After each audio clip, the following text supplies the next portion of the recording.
தீர்க்கதரிசிகள் சொன்ன எல்லா காரியங்களுமே நம்ம கிறிஸ்து பிறப்பா இருக்கட்டும் நமக்கு தெரியும், கிறிஸ்துவோட மரணமா இருக்கட்டும் அது நமக்கு தெரியும். அவர் மரணத்துக்கு அப்புறம் ஒரு கல்லறை வந்து ஒருத்தன் வாங்குவான் அப்படிங்கிற முதற்கொண்டு தீர்க்கதரிசனம் எஸ்ஐயால இருக்கு. வரப்போற நாட்கள் நம்ம தியானிக்கணும் அதெல்லாம். ஸோ இது எல்லாமே பாயிண்டாக வந்து தீர்க்கதரிசிகள் சொல்லப்பட்டு அதை நம்ம தியானிச்சு அது நடந்திருக்குது அப்படின்னு சொல்லி நம்ம நம்பி இங்கே உட்கார்ந்துருக்கோம் ரட்சிப்புக்குள்ளாக. அதே மாதிரி தான் அவர் வருகையும் இன்னைக்கு நம்ம சொல்லிட்டு இருக்கோம் தீர்க்கதரிசனமா. ஹல்லேலூயா. இப்போ அவர் வந்தாரு அப்படிங்கறத ஒரு எஸ்ஐயா அந்த மாதிரி பெரிய பெரிய ப்ராஃபட்ஸ்லாம் சொல்லிட்டு இருந்தாங்க. இன்னைக்கு திருப்பி வருவாருங்கிறது நம்மலாம் ப்ராஃபட்டான்னு சொல்லிட்டு இருக்கோம். பக்கத்தை பார்த்து சொல்லுங்க, நீங்க ஒரு தீர்க்கதரிசி, கர்த்தருடைய தீர்க்கதரிசி சொல்லும் போது அது நமக்கு, ஏன்னா நம்ம வாழ்நாள்ல நமக்கு எத்தனை வயசா இருக்கட்டும், நம்ம வாழும் போது நிறைய பேர்ட்டே, அதாவது ஒரு பேர்ட்டே நம்ம சொல்லியிருப்போம் ஏசு கிறிஸ்து வருவாரு, அவர் வந்து இந்த மாதிரி யுத்தம் நடக்கும் அப்படின்னு நம்ம வாயால நம்ம ஆண்டவர் சொல்ல வச்சிருப்பார் இல்லையா. அது கர்த்தருடைய வார்த்தை, அந்த வார்த்தையை நம்மளை கொண்டு சொல்ல வச்சிருக்காரு. அப்பெல்லாம் வந்து பாத்தீங்கன்னா அதுக்குன்னு ஒரு ஆளை வந்து நியமிச்சு அதுக்குன்னு அபிஷேகம் பண்ணப்பட்டு அதுக்கு நம்ம பிரார்த்தனை பண்ணி அப்பதான் அந்த வார்த்தை அவங்க முன்ன வெளிப்படும். இன்னைக்கு நமக்கு வந்து அவ்வளோ ஒரு ஸ்லாக்கியம். என்ன ஸ்லாக்கியம்னா பவுல் சொல்றாரு, இதுல இந்த ஸ்லாக்கியத்துக்காகவே நான் பிறந்தேன் அப்படின்னா அவர் வந்து கிறிஸ்துக்குடைய எல்லாமே, அவருடைய மகன், அவருடைய வழிகாட்டுது எல்லாத்துக்கும் உரியவராக நம்ம பிறந்திருக்கிறோம். அந்த வார்த்தைக்கு உரியவர்களாகவே நம்ம பிறந்திருக்கிறோம். ஸோ நம்ம போய் உட்காந்து ப்ரேயர் பண்ணி ஜெபிச்சு என்ன பண்ணோம் அப்படி இல்லை. நம்ம சொல்லும் போதே அதுக்கு தீர்க்க தரிசனமான ஒரு அபிஷேகத்துக்காக நம்ம ஒவ்வொருத்தருக்கும் வச்சிருக்கிறாரு. அதே மாதிரி சகரியா வந்துட்டு 9th சாப்டர் பார்த்தீங்க அப்படின்னா அது சொல்லப்பட்டிருக்கும் இந்த மாதிரி வந்து எப்படி வருவாரு அப்படின்ட்டு. இந்த குருத்தோலை இந்த ஞாயிறு நம்ம இன்னைக்கு கொண்டாடுறோம். ஆனால் சகரியா 9th சாப்டர் பார்த்தீங்க அப்படின்னா சகரியா வாயினால கர்த்தர் உரைத்தது நிறைவேறிற்று. இந்த சகரியா 9 சொல்லப்படுதான். மேத்யூ எழுதியிருக்கிறாங்க, நடந்து முடிச்சதெல்லாம் மேத்யூ எழுதியிருக்கிறாங்க, லூக்கா எழுதியிருக்காங்க, மார்க் எழுதியிருக்கிறாங்க, யோவான் எழுதியிருக்காங்க. இன்னைக்கு நம்ம அதை வந்து தியானம் சொல்லப்பட்டு இருக்கிறோம். அப்போ எருசலேம் வந்து பார்த்தீங்க அப்படின்னா அது ஒரு சமாதானத்துக்கு எதுவாகுது. எப்போனா ஏசு கிறிஸ்துவோட என்டர், அது வந்து ஃபைனல் என்ட்ரி. அவர் வந்து ஊழியம் பார்த்து ஏசு கிறிஸ்து மரிப்பதற்கு முன்பாக லாஸ்ட் விசிட் வந்து எருசலேம்ல பார்த்தீங்கன்னா இந்த கழுதைக்குட்டின் மேலதான் லாஸ்ட் என்ட்ரி. அவரோட என்ட்ரி வந்து இப்படிதான் இருந்தது. அதை எப்படி சொல்றாங்கன்னா சமாதானத்துக்கு எதுவானதா இருக்கு. ஒரு அந்த குருத்தொலை எதுக்கு பிடிச்சு ஆர்ப்பரித்தாங்க. அந்த சவுண்டு எதுக்காக இருக்குதுன்னா ரட்சிப்பு கிட்டதாக இருக்குது, ஒரு குறிக்கிறதாக இருக்குது. அந்த குருத்தோலை அவங்க உயர்த்தினது, அதே குருத்தோலை உயர்த்தினதை வந்துட்டு அதே யோவான் வந்து பாத்தீங்க அப்படின்னா நம்ம வெளிப்படுத்தின விசேஷம் 7ஆம் அதிகாரத்துல வந்து அவர் குறிப்பிட்டு சொல்லியிருப்பாரு, குருத்தோலை பிடித்தவர்களாக வெள்ளையங்கி தரித்தவர்களாக இங்க நின்றுட்டு இருக்கிறாங்க அப்படின்ட்டு. பாருங்க, இன்னைக்கு நம்ம இங்க இருந்து நின்றுட்டு இருக்கிறத அவர் வந்துட்டு வரப்போற நாட்கள்ல தேவனுடைய பர்வதத்தில் ஆலயத்துல வந்து நிற்கிறவர்களாக அவர் காண்பிக்கிறாரு. எதுக்கு அடையாளமாகமா? ஒரு ஜெயத்துக்கு அடையாளமாக தான் அந்த குருத்தோலை அதை வந்து நம்ம அனுசரிக்கிறாங்க. குருத்தோலை அப்படின்னு பார்த்தோம் அப்படின்னா அது ஒரு விக்டரி, ஒரு ஜெயத்துக்கு, ஒரு சமாதானத்துக்கு ஏதுவான ஒரு அடையாளமாக தான் இருக்குது. ஆண்டவர் எல்லாத்தையும் எப்படி செய்வார்னா ஒரு அடையாளத்துல தான் செய்வார், சொல்லி வச்சுதான் செய்வார். அதே மாதிரிதான் இன்னைக்கு நடக்கிற விஷயங்கள் எல்லாமே, இந்த வாரா இருக்கட்டும், இந்த ஒரு எதுவா இருக்கட்டும், எல்லாமே ஒரு அடையாளத்தோட தான், வசனங்களோட தான் காட் வந்து எப்பயுமே அவர் சொல்லப்பட்டு நிறைவேற்றி கொண்டிருக்கிறாரு. இது எல்லாத்துக்கும் ஒரு வந்து முடிவு சீக்கிரமா வந்துடும். இவர் எல்லாம் இப்போ சகரியா சொன்னது நிறைவேறிடுச்சு.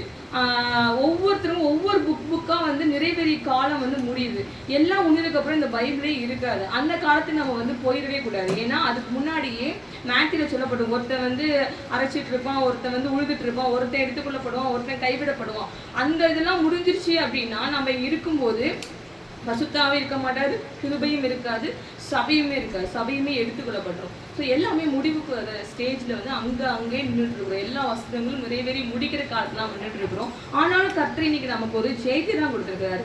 என்ன ஒரு ஜெயம் அப்படின்னா ரட்சிப்புங்கிறதே ஒரு ஜெயம் தான் இல்லையா. கிறிஸ்து இயேசுக்குள்ளாக நம்ம இன்னைக்கு வாழ்ந்துட்டு இருக்கோம்னாலே அது ஒரு ஜெயம் தான். ஏன்னா நம்ம வந்து நார்மலா வாழ்ந்துட்டு இருந்தாலும் இன்னைக்கு செத்து போயிருப்போம். ஏசு இல்லாம வாழ்ந்துட்டு இருந்தோம்னா நமக்கு பிரச்சனை இருந்திருக்கும், ஆனா அந்த பிரச்சனையே செத்து இருப்போம். இன்னைக்கு நமக்கு பிரச்சனை இருந்தாலும் இயேசுவோடு வாழ்றதுனால அது சமாதானத்துக்கு ஏதுவாக தான் இருக்குது. ஏன்னா இயேசு அன்னைக்கு கழுதை மறியின் மேல ஏறி வரும்போது சமாதானத்துக்கு ஏதுவாக தான் எருசலேமுக்குள்ள வந்தாரு. ஆனா அதுக்கப்புறம் பார்த்தது கண்டு விட்டு அழுதாரு. ஏன்னா எருசலேமுக்கு நடக்க போற எல்லா விஷயமும் அவருக்கு முன்னாடியே தெரியும். இது என்ன மண்மேடாக போகுது, இப்படியாக போகுது, விரோதமாக யுத்தம். ஏன்னா அந்த எருசலேம் பாத்தீங்க அப்படின்னா பிஃபோர் கிரைஸ்டா இருக்கும், ஆஃப்டர் கிரைஸ்டாக தான் அந்த ரத்த சிந்தப்பட்ட இடம் அந்த எருசலேம்.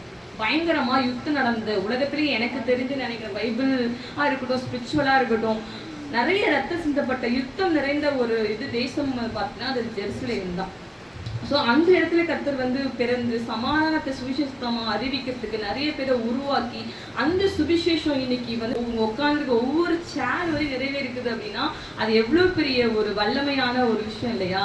யாரோ ஒருத்தர் பிறந்து எங்கேயோ ஒரு குரூப் ஃபாலோ பண்ணுவாங்க, உலகம் முழுவதும் ஒருத்தர் ஃபாலோ பண்ணிட்டு இருக்குதுன்னா அவர் எவ்வளோ பெரிய வல்லமையான தேவன் நம்ம ஆராதிக்கிறோம், எவ்வளோ ஒரு பெரிய ரட்சகரை வந்து ஆராதிக்கிறோம் அப்படிங்கிறது ரொம்ப முக்கியம்.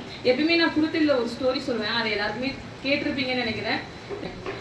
2 கழுதைங்க வந்து ஜெருசலம் வீதியில வந்து நடந்து போயிட்டு இருக்கும். ஒரு கழுதை சொன்னிச்சான், நேற்று நேரம் வந்துட்டு ஜீசஸ் கிரைஸ்ட் வந்து என் மேலே இது பண்ணிட்டு இருந்தாரு, எல்லாரும் என் மேலே வந்துட்டு பூ போட்டாங்க, இது போட்டாங்க, பாம்பு இதை போட்டாங்க, அது போட்டாங்க, ஆள் பறிச்சாங்க, இன்னைக்கு பாரு என்னை யாருமே கண்டுக்கவே இல்லை, வெறிச்சொடியா இருக்கு நேரமே அப்படின்னு சொல்லிட்டுச்சான் ஒரு கழுதை. அப்போ இன்னொரு கழுதை சொன்னிச்சான், பா அது வந்துட்டு உனக்கு கிடையாது, அந்த பூவும் அந்த வரவேற்பும் உன் மேலே வச்சிருந்த இயேசுக்கு தான் அது எல்லாமே, இயேசு இல்லைன்னா நீ ஒன்றுமே இல்லை நம்பலாம் அப்படின்னு. ஸோ நம்ம வந்துட்டு நிறைய நேரங்களில் நமக்கு தான் இந்த இது, நமக்கு தான் இந்த அவார்டு, நமக்கு தான் இந்த ரட்சிப்போட இது பெருசு அப்படின்னு நம்ம பெருசு பெருசாக நம்ம அந்த தாளந்தியெல்லாம் என்னால் உண்டாயிட்டு எனக்கு தான் புகழ் அப்படின்னு நினைப்போம். நம்மக்கிட்ட ஏசு இருக்கிறதுனால தான் நமக்கு அந்த மரியாதை. இன்னைக்கு நான் நின்றுட்டு இருக்கேன்னா என்கிட்ட ஏசு இருக்கிறதுனால தான் நான் நின்றுருக்கேன். நான் ஒன்று பெரிய ஒன்றுமே டேஷ் தான், நான் ஒரு டேஷ் தான். ஏன்னா கிறிஸ்துனா நான் ஒரு வெறுமை தான். Without Christ we are nothing தான் இல்லையா? ஸோ வந்துட்டு நம்மளும் அப்படிதான். நம்ம கழுதை வந்துட்டு நம்ம வந்து கழுதை எப்படிப்பட்ட கழுதையா இருக்கணும், ஏசு ஏறுகின்ற கழுதையா இருக்கணும் தவிர என் மேல பாரு ஏசு ஏறிட்டாரு அப்படிங்கிற ஒரு கழுதையா நம்ம வந்து இருக்கக்கூடாது. என்னை வச்சு காட் இதெல்லாம் பண்ணிட்டாரு பார்த்தியா, என்னைய வச்சு வீட்டில் வச்சுட்டு கொடுத்தாரு பார்த்தியா, என்னைய வச்சு வந்து நம்ம என்ன யாருனாலும் வச்சு பண்ணிருப்பாரு இல்லையா?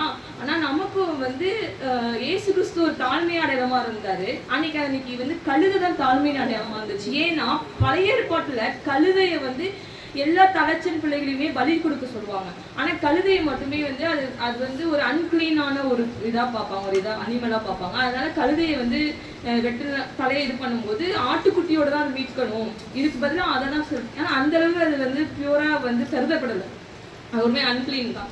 ஆனால் அதுதான் காட் சூஸ் பண்ணி அதில் ஏறி வர 33ல இருக்கும், வந்து யாத்ராகம் 34ல் இருக்கும் கழுதையை பற்றி. அது அன்கிளீனு, அதை வந்து பலியை செலுத்தக்கூடாது, அந்த மாதிரி காட் வச்சுருந்துருப்பார். ஒரு பழைய ஏற்பாட்டின் ஒரு இது.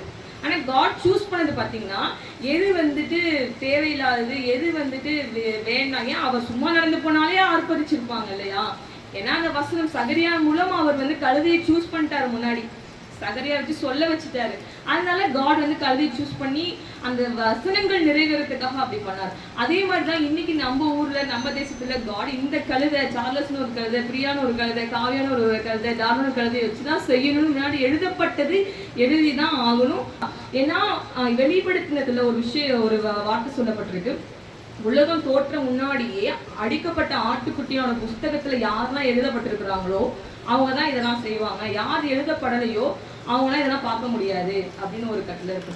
ஸோ உலகம் தோற்ற முதற்கொண்டே இயேசு கிறிஸ்து மரிப்பாரு, அவங்கெல்லாம் இது அவங்களை விசுவாசிக்கலாம் ரட்சிக்கப்படுவாங்க, அவங்கெல்லாம் இதெல்லாம் செய்வாங்க, அவங்களாம் இதெல்லாம் காண்பார்கள் அப்படின்னு புஸ்தகத்துல எழுதப்பட்டிருக்கும். அதனால இன்னைக்கு நாம வந்து இந்த வசனத்தை வந்து தியானிச்சுட்டு இந்த நேரத்துல இந்த காலத்துல இயேசு கிறிஸ்துவை வந்து விசுவாசிச்சு அந்த ஆட்டுக்குட்டியானவரோட ரத்தத்தினால் தோய்க்கப்பட்டவர்கள் அப்படின்னா அந்த ரத்தம் வந்து விலையேறப்பட்டது. அவர் நடந்த பாதையை, அந்த சிலுவை தூக்கி நடந்த பாதையை கல்லும் முள்ளானது, ரொம்ப நடக்க முடியாத ஒரு பாதை, அந்த பாதையை காட் நமக்கு ஒரு விலைக்கிரயமா காட் நமக்கு ஒரு கொடுத்ததுனால தான் இன்னைக்கு நம்ம வாழ்க்கை ஒரு ராஜ பாதையா இருக்குது. ஹல்லேலூயா. அந்த நீங்க நினைச்சு பார்க்கும்போது அது சாதாரண ரோடு கிடையாது, அதனால அது வலிக்கிட்டு விழுந்தாரு. சும்மா ஒரு நார்மலா ஒரு மெயின் ரோடு, ஒரு ஒத்தடி பாதை இருந்தால் கூட அந்த முள்ளு எப்பயாவது கிடக்கும். அது எப்போ பார்த்தாலும் முள்ளும் கல்லும் குத்துற இடமா தான் இயேசு கிறிஸ்து சிலுவையை சுமந்து போன இடம் அப்படிதான் இருந்தது.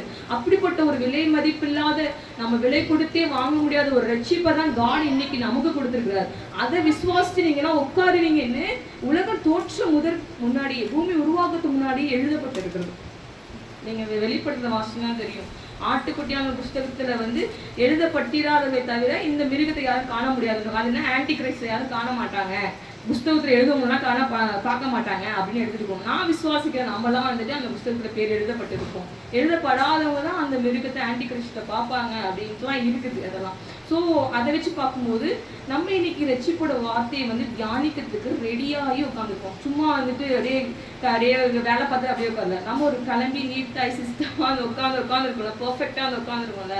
இதெல்லாம் காட் வந்துட்டு அழகாய் வந்து நம்மளை உருவாக்கி இங்கே ரட்சிக்கப்படணும், இதுக்காக வாழணும் அப்படின்னு சொல்லிட்டு தான் அந்த எருசலேம்ல தொடர்ந்த அந்த ரட்சிப்பு இன்னைக்கு இந்த பட்டணம், இந்த மேல் வீடு வரையும் வந்திருக்கிறதுக்கு காரணம் அவ்வளோ ஒரு வல்லமை, அவ்வளோ ஒரு பெரிய விஷயம். நீங்க தியானிக்கும் போது அது அனல் கொள்ளாத மாதிரி அது ஒரு பயங்கரமா இருக்கும் அந்த வார்த்தை. ஸோ அந்த கழுதை கர்த்தர் சூஸ் பண்ணாரு. அதுல ஏறி வந்தாரு. அது ஒரு தாழ்மை, அது ஒரு ரட்சிப்பு கிடையாது. நம்ம சொன்னாங்க ஒரு ரட்சிப்பு கிடையாது. அதை கன்ஃபஸ் பண்றாங்க. இன்னைக்கு வரையும் நம்ம தியானிக்கணும், இன்னைக்கு வரையும் அதை நினைச்சு பார்க்கணும் அப்படிங்கிற எல்லா கட்டளையுமே பார்த்தீங்கன்னா ஆண்டவர் சொன்னது எல்லாமே பார்த்தீங்கன்னா நம்ம நினைச்சிட்டு இருக்கோம். சிலுவை நினைக்கிறோம், மரணத்தை நினைக்கிறோம், அவர் உலாவன இடங்களை நினைக்கிறோம், அவர் சுகம் கொடுத்ததை நினைக்கிறோம். இதெல்லாம் காட் நம்ம நினைக்கணும் அப்படின்னு சொல்லி நம்மளை இங்கே உட்கார வச்சிருக்காதுங்கிறதே ஒரு பெரிய விஷயம். ஏன்னா அப்படின்னா